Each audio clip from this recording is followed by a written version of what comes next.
no security. Got the through the style on, run up fifth. When I wanna get my style on, body some. Get the chair, then I'll fry on. Death probably only time I have a smile on. Man, listen, I'm good with a Source Award. Sean John Terry Cloth Air Forces on. Automatic start, but when the Porsche's on, man, bro, you been slipping since the balls been gone. Now y'all chicks wanna trash my name, cause y'all heard that I crashed the range. What you thought I went last in the game? I'm Def Jam's first broad. I'm like a Bentley, use a Honda Accord. I'm in the L coupe early when them doors lift up. Y'all can't be serious sending balls at Fox. Till I come, make sure come, make me done her. Come, oh I'm blood clot, shot out your bump. Ras blood, Brooklyn. Inga de Carlo Fung Marchand, born September 6, 1978, better known or easier known as Foxy Brown. The mid-90s, one of the golden eras of hip-hop music, and let the right person tell it, it was the brightest era for the genre. It was also heavily dominated by men who claimed at least 15 of the top 20 spots. The other 5 ladies that donned most lists were the cream of the crop, and you could imagine the type of work it took to get there. Usually missing from a lot of lists is Foxy Brown, and it's a travesty this is so. Personally, Foxy Brown is my all-time favorite female rapper, with her work on The Firm alone solidifying that for me. She's held her own flawlessly anytime on a male rapper's track, and you can't tell me Gotta Get You Home featuring Blackstreet isn't one of the dopest female showcase of any generation. Her voice always stood out and ranged from the gangsterest tone on record or freestyle to the sweetest, most humble personality. One of only 3 female rappers that could rhyme in a room full of men and shut down the show. Let's not talk about affirmative action. Her debut album dropped 7 days after Lil' Kim, who had the highest charting album for a female not named Lauryn Hill in hip-hop for a week. That debut went platinum, along with her second studio project that debuted #1 on Billboard and also eventually went platinum. 2 platinum albums in, and just 22 years old, she was poised to possibly be one of the best rappers of her generation. Today, she should be heralded as at least top 2 female artists, but like hinted at earlier, she seems to have been forgotten by her standards, and here are 3 reasons why that is. It's your boy JC, Stunted Growth. Let's get it, man.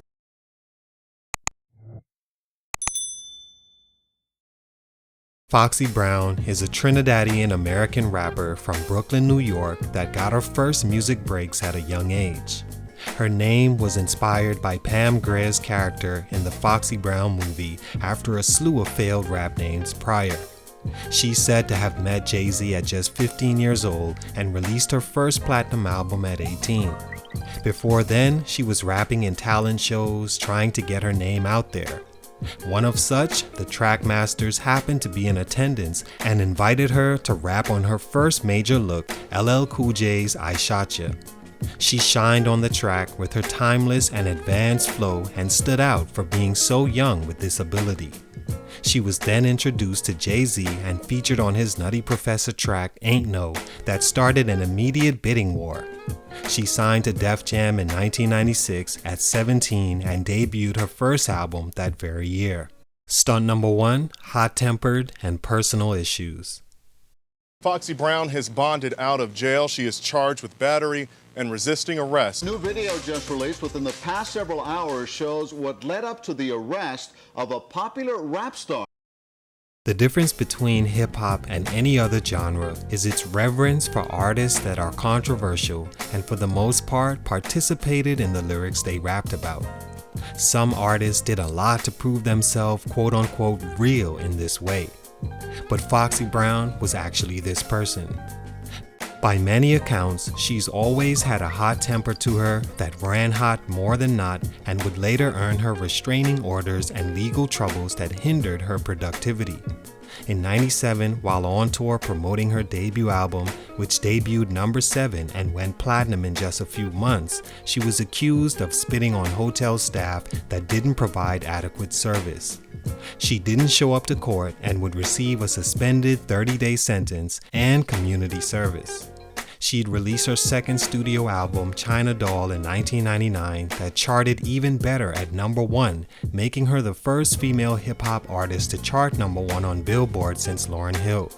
Again, while promoting her second album with Vibe magazine about its release and reception, she had disagreements with how it came off post-interview and later assaulted the writer. In 2000, she'd enter rehab to help her addiction to prescription pills stemming from her car accident. She then began to have beefs with other female artists such as Lil' Kim and Eve, who she credits for pushing the narrative she cheated on then-fiancé Corrupt with DMX. In 2001, her third album dropped called Broken Silence that debuted at #5 on Billboard, selling 130,000 first week, eventually going gold.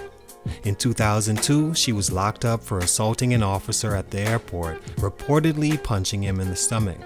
2003 brought more issues that held her back, this time with label heads Leor Cohen and Sean Combs. She learned of the two trading her music behind the scenes and accused them publicly, leading to Leor Cohen halting promotion for her fourth album and second installment to Il Nana, then later dropping her from the label. In my opinion, had she had a better poise, especially with industry powers, she'd be in a better position than she was. She'd go on to have numerous violent interactions with nail care specialists, to which for one incident she received 3 years probation and classes to curb her hot temper. A temper that rubbed many in her industry the wrong way and stunted her growth as an artist when it comes to being productive and pushed. Stunt number 2, the hearing loss. For obvious reasons, you can understand what it must do to a musician or musical performer not to be able to hear things. By this point, she had classic showings with her first 2 projects and also her work on the Firm album alongside none other than Nas, who she calls one of her biggest influences. In 2005, an important time in Foxy's career, she randomly woke up and simply couldn't hear anything. She didn't have surgery until 2006, and so doctors were only able to retrieve 20% of her hearing. Still just 10 years into the game, and she had penned her last album for a while. She simply couldn't hear anything, and to this day doesn't have full hearing in either ear. This of course killed her production, work ethic, and ultimately her career. Jay-Z had just signed Foxy Brown back to Def Jam after a brief hiatus to work on her fourth album, Black Roses. For whatever reason, maybe because the hearing loss that changed her sound, or it didn't allow her to work as efficiently because Black Roses never came out. In 2007, more legal troubles followed as she was sentenced to 1 year in jail stemming from the nail salon incident. She was released in 2008. The reason I say the hearing loss was so important to her career is because although she regained some of it back, it put too much stress on her having someone tap a beat on her shoulder while she was recording. The hearing loss also made her self-conscious, leading to one of the longest hiatuses in rap. Stunt number 3, the game changing. The final stunt in the growth of Foxy Brown was the rap game changing around 2008, the year she was released from prison. Not only had the game changed, Foxy had rubbed so many the wrong way in some ways that she found it hard to juggle that with not hearing clear, being shelved, and her extensive legal troubles. Rappers like Lil Wayne, T.I., Kanye West, and of course the heavyweights were dominating the time in hip-hop, and outside of Missy Elliott, there were no female representatives at the caliber of Foxy. For about a year, this was the case until the game fell in love with Nicki Minaj, cut from the perfect mixture of Lil' Kim and of course Foxy. Nicki represented the new wave female MC, and her position next to the hottest rapper in the game made her voice that much louder. Foxy began beefing with once friend Lil' Kim back and forth on wax, which wasn't a good look. Whether this was a publicity stunt or not, it didn't matter, as entering the beginning of the 2010s, it was clearly out with the old and in with the new of female MCs. Since then, she's been featured here and there and is still working on an official 4th studio album. With the new sound completely different, not sure how that's going to sound. But I do believe in her talent. If it's anyone that can pull it off, it's Foxy Brown. All in all, yes, for the reasons mentioned, I think she didn't end up becoming what many saw as her potential, but had a great rap career and is a respected name forever stained in the culture, man or woman. Like I said, she's one of my favorite female MCs of all time. Just wish she could have aged a little more gracefully in music and kept focus on that instead of wasting time in courts and jails. Salute to Foxy Brown, man. Much respect. One of the GOAT female MCs of all time. But for these reasons, her growth was stunted. It's your boy JC, Stunted Growth, and I'm out. Brooklyn, better keep it drastic till I'm gone or they lay me in casket.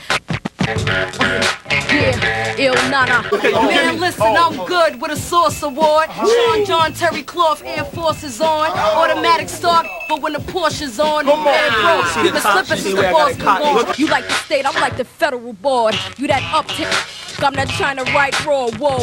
Brooklyn, bet I keeps it drastic till I'm low where they lay me in casket. I'm in the L coupe early when them doors lift up. Y'all can't be serious sending balls at Fox. Till I call, make sure call, make me done her.